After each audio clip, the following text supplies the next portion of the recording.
Hello and welcome. I just wanted to let you know that the Vivala IKEA Tablet Stand does work with the iPad Pro.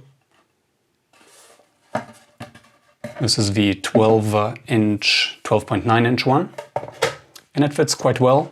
It does overreach a little. It's a bit annoying to reach the whatever the thing at the bottom is called. Let's call it spacebar. Can I do that? It's possible, but it's a bit annoying. It's not ideal. You can charge it in landscape mode, of course, but in portrait mode you would have to drill your own hole, and even that might not be enough. So if you want to have it in portrait mode, you will have to actually put it upside down, which can be an annoyance with the cable. So landscape it is whenever possible. You cannot use this in any way. This is just useless unless the surface is very resistant and not slippery at all, but why? It's just ugly.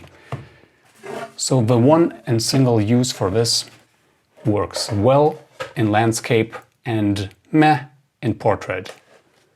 Hope this is useful. Give the video a like if it was. I kept it short for you. See you next time. Ciao.